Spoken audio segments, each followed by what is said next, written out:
OKC has had a phenomenal season so far. I mean, they're doing this without you could call him your second or third best player, your most important defensive player in Chet Holmgren.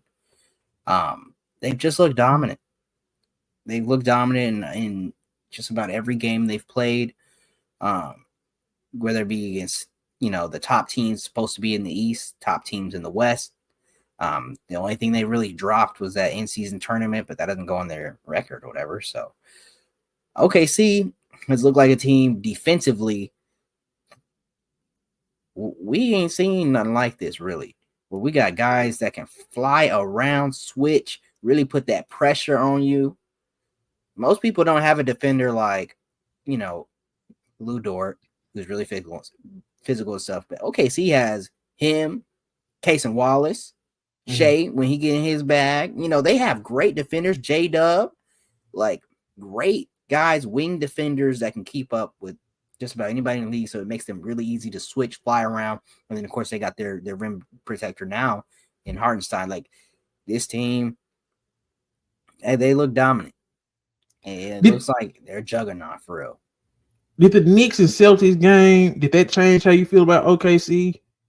Them beating those two teams? Because me personally, those two teams specifically was perfect for their style. Because honestly, people know Cat for the Knicks, but that's kind of a small team. Jalen Brunson about 6 feet, Josh Hart about 6'4", Mikal Bridges about 6'6", OG's a 6'8" power forward. That's a smaller team, so they like that fits into the style against OKC.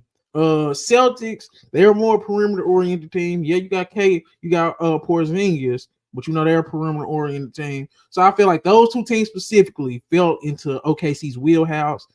Unlike like teams like Cleveland, who's they got coming up, and a team like the Bucks, who's a bigger team. So I did just want to throw that out there because I know people are kind of overreacting to the Knicks Celtics, but those were kind of teams that we kind of feel like they can compete with just because similar in size.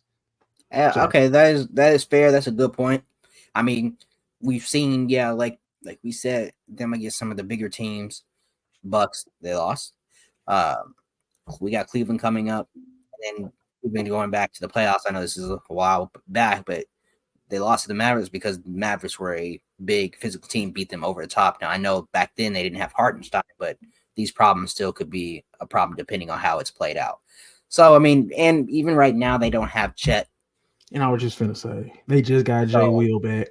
Yeah, it can, depend on how it's going, but we're going to see. Like, especially the Cleveland game will tell you a lot. But regardless, they don't look like a team that's slowing down this year. They think I feel like this is a team that went through, we figured out how to really contend. We went through the playoff thing. Hey, it's time to win now. It feels like that's kind of that mode they're in right now. Just the fact that both of those games were close and they pulled them out, I did like that. Especially they were down to the Knicks, they were down to the Celtics. Yeah, they figured out a way to come back and win. So I feel your point on when Chet comes back, and now you have Chet, Jay Will, and Hartenstein, so that potential weakness could potentially be a strength. So yeah, and okay. SGA MVP race, Chris. Legit? Oh yeah. I think it's legit, and I think I think he should get it. I think that's just me. I really don't. I don't see why he shouldn't get it. He ain't close to Jokic and Giannis. He ain't close. It's no offense, bro. Like if he got it, I wouldn't be mad. But just a simple fact, because it's like, what is he doing that the others ain't? Leading his team to victory, carrying them to victory, averaging about 30 points a game. He's out Chet. He's out Chet, who was his second best player, depending on who you ask. He legit has a case, but it's like, okay, maybe I'm just thinking like he clearly not the best player in the NBA, and it's a gap between Jokic and him, and it's a gap between Giannis and him. To me, just me. But season, okay, I just can't put him over. Jokic be going crazy, bro. Like, I just can't put him over Jokic for sure. Jokic is, bro. In terms of MVP? Where's that? Okay, let me look at the standings real quick. Because it is. Man, Denver top 4. Don't make me get Luka Doncic had an MVP season last year, but we didn't want to give it to him because his team wasn't winning enough. So now it's all about winning, right? It's all about winning. Who It won should be MVP Shade, last year? right? Who won Jokic, MVP last year? Jokic won MVP. See, they're just not gonna give it to him because he don't want it too much. They gonna give it to Shea most likely, but Shea is That's not why. playing better than Jokic.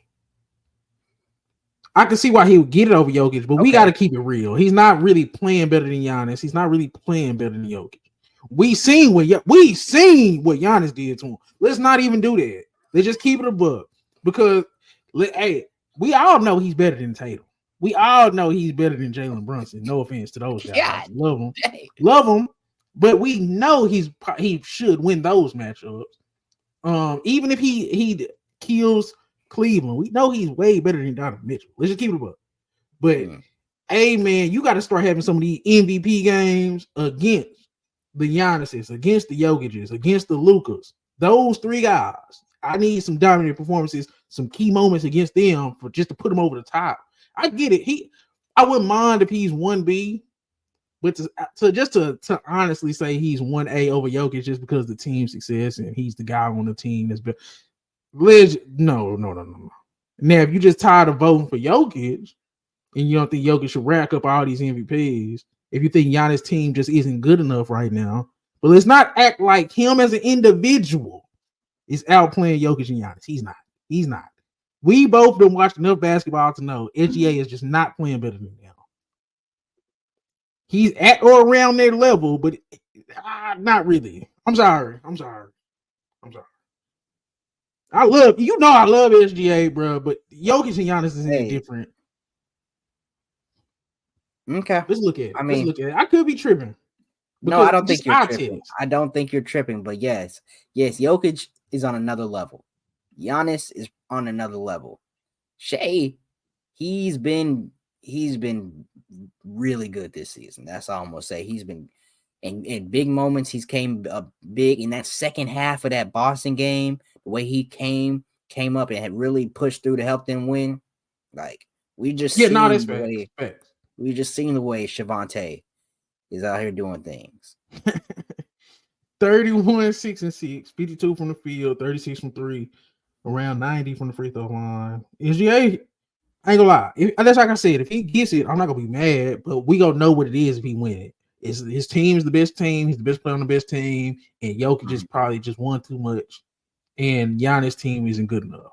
Let's look at Giannis real quick. Yeah, oh Lord. Giannis is 32, 12, and 6. That's ridiculous. 60% from the field. All right. Let's look at Jokic. Oh, Chris, we have to stop these things, man. Jokic, 32, 13, and 10. 55 from the field. 47 from 3. We got to stop it. Chris, we got to stop. We have to stop. You don't think we have to stop? It's close, but it's like, it's a little disingenuous. That's all I'm saying. He definitely has an MVP case. He wins it. Like I said, I won't be upset. But to actually say he's playing better than Jokic and Giannis would be crazy. That's all I'm saying. So where do you have Shea in terms of best players in the league right now? Right now, I would have to put him third. Have to. And then I have to. I've demoted Luka. I've upgraded SGA and Tatum. Luka easily can get back up there, but he just has to do it. Now you didn't got hurt. You had a poor start. Yeah, buddy, you failed. So right now I got Jokic, Giannis, and then it's a little bit of a dip. SGA, Tatum, and then Luka. So okay, he's in that. So SGA, Tatum, Luka are on a class together, and then you got Giannis and Jokic above them. Yes. Like those three is fighting for 3 at any given moment. You know what I'm saying? Okay. Yeah. Okay. I'm not mad at it. I was going to ask you about the Luka demotion because I do. If I'm ranking unbiasedly, yes, I would have Luka down there. But I'm not gonna rank him biased. I still gonna have Luka ahead of him regardless, because that's just me. But yeah, I agree with you.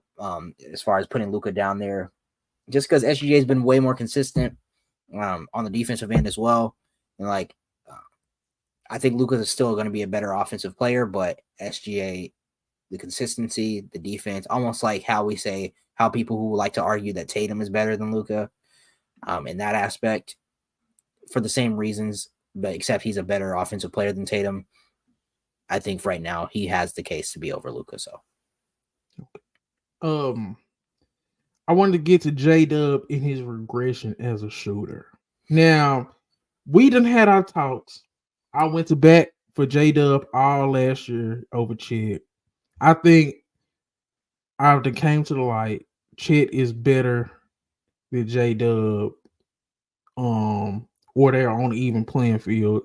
It's a trio instead of a duo in Chet. All the things I was saying that was kind of disrespectful towards Chet last season, I apologize. JDubb just isn't ready. And this is not no knock on JDubb. I still think he's a great player, good two-way player. He has little to no flaws in his game. But the regression as a shooter, because let me pull it up. The regression as a shooter kind of is being alarming because he was missing some free throws. He's missing jumpers like short. Like it looked like it's real regression as a shooter. So he's at 21 a game, 6 rebounds, 5 assists as a second option. I expected that to be way better. The three-pointer went down from a career high, not career high, but a career average of 38% on this has been 3 years now too. It to 35%. The free throw percentage is going down. This is basically just kind of telling me that with higher usage, numbers go down across the board. And you don't never like to see that as a guy you think is going to be the guy or could be the perfect Robin.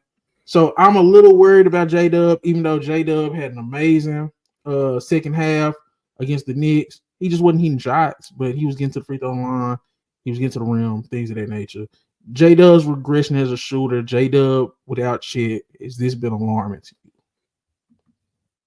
Yeah, I really think the main thing is that against quote unquote higher tiers of talent, sometimes we don't see the best version of JDubb. Going back to the playoffs, didn't have his best playoff series against the Mavericks. He didn't have his best game against Boston. I know that's a one-off game, but like when these things happen repeatedly, it gives people no choice but to kind of look into it.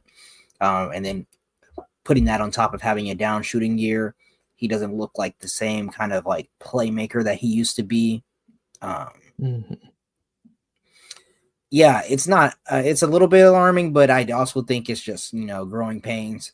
I still think he's a great number 2 option to Shea, or number 2, number 3, whatever you want when Chet gets back. Like, regardless, that trio is still going to be one of the top trios in the league going forward in the future. So, in that regard, he doesn't necessarily have to be like the most dominant too, but you could definitely say, like, when people were saying, oh, JDubb could be a 1 for sure on another team, I don't know about being it for sure anymore. Like, it used to be, yeah, for sure he could be a number 1 on another team. I don't know. He could be a good piece on another team for sure, but maybe not number 1. Hey, he was so like if Boston wouldn't have jacked up all them threes in the second half, if they would have kept playing the paint, if they would have kept doing what they're doing with the second chance points, the rebounds, we would have been looking at people would have been killing JDubb. 10 points against the Celtics. He absolutely looked terrible.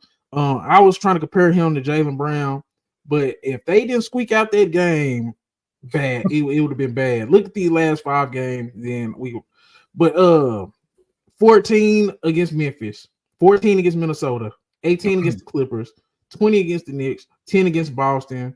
As the second guy, that's just not good enough. It's just not good enough, bro. And it's them games would have went the other way if it wasn't for SGA doing what he was doing. And if it wasn't for the guys I'm going to get to next, Aaron Wiggins, the Case and Wallaces, if they wasn't stepping up, JDubb would have been getting a lot more criticism. But they just been winning. So I'm monitoring that. I low key was saying he was better than Jaylen Brown last year. I feel crazy.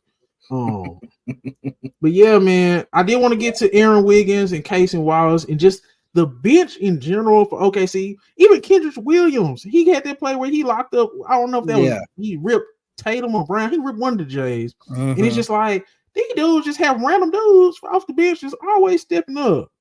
Like, Yeah. how much credit do you give to the bench for OKC, or just what sticks out from their bench? Man, what sticks out is the bench are all great defenders, but what I like from Aaron Wiggins is that he can get buckets and the quickness too.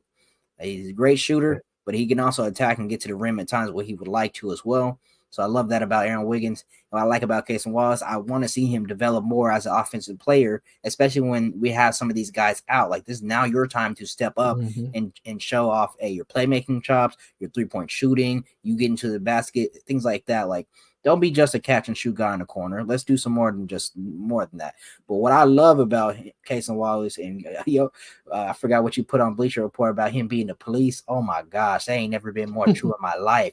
It seemed like every time I see this dude, he locking somebody up. Hey man, I think Casey Wallace, like I said, I think he kind of had the Derek White, Drew Holiday level of potential. The thing with him is his regression in shooting this year. Because last year he was 47% from the field, 38 from three. This year he's 42 from the field, 30 from three. But in his last 5 games, he's kind of coming on. Well, not really just the Boston game, but he had them. These still don't look that great. The last 5 games, but like he had a lot of moments where if you watching the game, it's sticking out. So it's like the potential is there, especially in Boston. He has some big plays. He has New York. Still in the steals category. He fills up the stat sheet pretty good for a guy that don't have a lot of usage. Like you said, I think it's more there offensively that they need to bring out. He maybe just need a change of scenery. But Casey Wallace, I like what I seen from him against Boston for sure. Aaron Wiggins, let's look at his stats. He's 40% from three, 47 from the field. What he do? His last 5 games has actually been where it's at. 19 against New York, 15 against Boston, big threes against New York in the second half, big threes against Boston. They get a little bit from everywhere. And I think the role players are very underrated. Even you go to Lou Dort, we already talked about Hardenstein, like we said, Kendrick Williams, just whoever. They just have a great system. And I like what I see from them guys. I just want to show them guys some love. That's good. Thunder versus Cavs preview. Then we can get on to our last topic. See, this is going to be a great test. I mean, we know what they have over there as far as the bigs. I think OKC has the perimeter talent to kind of slow down Darius Garland, the perimeter talent to slow down Donovan Mitchell. If Evan Mobley is being aggressive, getting to his shots and being aggressive, Jared Allen's doing his thing down there. OKC doesn't necessarily have the size to keep up with that. So it just depends on how they're setting the table, how the tone that Cleveland's coming out and trying to set. Hartenstein, he can do his best, but he cannot stop it all by himself. Exactly. He's the biggest guy out there by a good margin too. So this is one of them games I wouldn't be surprised if it's good, or I won't be surprised if Cavaliers beat them pretty much handily the whole game. Because what I'm watching for is points in the paint, second chance buckets, offensive and defensive rebounding. I think the Cavs could dominate in all those areas. The only thing I question is, who are you going to put on SGA? Who are you going to put? I ain't gonna say you put, because my thing is I want to see if they put Evan Mobley on SGA. I just want to see if they do it. JDubb has to get you about 23 to 25 points in this game. He has to, because this can't just be a SGA get 30, you get 18 to 20. Nope.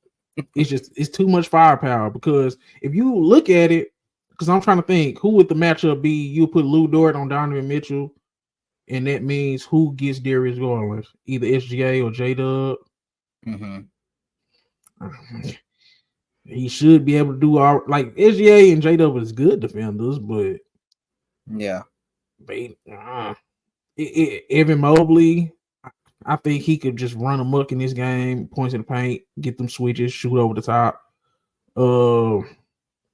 Jared Allen, if Isaiah Hartenstein has to help on Evan Mobley, it could be some live opportunities for Jared Allen. I can honestly see the Cavaliers kind of run away with this game potentially. If it's not a good game, it could be the Cavs running away. Especially if Hartenstein gets in foul trouble too. That's going to be crucial for him not to get in foul trouble, because then you're putting even smaller guys out there on the court. I think, hey, Donovan Mitchell versus SGA, that should be. And then Donovan Mitchell, he that type of guy. He knows how big this game is, and he go come out gunning. The only question is are they gonna be dropping? Yeah. Oh, you got Casey Wallace to throw on Darius Garland. Yeah, you got him too. So I forgot he's starting now. This should be a great matchup. But like I said, points in the paint, offensive rebound, second chance points. I just feel like they go kill them on the boards. Boston was doing it until they just started shooting threes again. And I don't think the Cavaliers are going to do that. I think if the Cavaliers see they bigs got it going in the paint, and if I feel like they get layups, I feel like that's what they go do. Yeah. How do you see this game going? What's your prediction? See, what's cool, and I need you to give credit to ESPN a little bit. They got this on national TV, or to the NBA. Got this on NBA TV, or not NBA. They got this on national TV. They got on ESPN, and they've been marketing it. I'm seeing a lot of promotion, interviews, stuff like that. You got a team that's won 10 straight. You got a team that's won 15 straight, minus the Bucks loss. I count that. I don't give a damn. I count that too, but everybody, for marketing sakes, stay undefeated. It's a good matchup. It's supposed to be a good game. I do think it'll come down to the wire. That's my opinion. I think SGA will have a big night scoring wise, but I think the Cavs bigs will have a good night scoring wise. So it'll come down to the last minute. I think OKC will pull it out, and it'll be another stamp on SGA's MVP resume. Hey, if that happens, I would definitely start favoring him in the MVP race, because I feel like this could be what happened with the Bucks, but a little bit worse, because they got more scoring on the perimeter and they got scoring on inside. I think this is a terrible matchup for OKC. So if they pull this out, I give them all the credit in the world. And the complete opposite for the Cavs. The Cavs have lost to the Celtics. The Cavs. Well, they beat the Bucks twice, but they were close games. But the Cavs, they need this more than OKC, in my opinion. I think the Cavs need this as a statement win. We just seen OKC beat the Celtics. We just seen them beat the Knicks. We pretty much all know that they waiting on Caruso. They waiting on Chet. So they got a built-in excuse. There's no excuse for the Cavs. The Cavs are bigger. They should win this game. I think it'll be telling if they don't win this game. I think the Cavs should win by 7 points at least. And I think they should probably be leading from start to finish, just because they can dominate inside. Yeah. And then the Thunder are on a great shooting team outside of Isaiah Joe, Wiggins, and like Lou Dort occasionally. So they try to get into the paint. I think that's a terrible thing to do against the Cavaliers. They're not gonna get into the paint and score that much, and the exact opposite go happen against them. So I got Cavs by 7, and if they lose, this is going to tell me more about them than it will OKC. I'm just saying. Okay.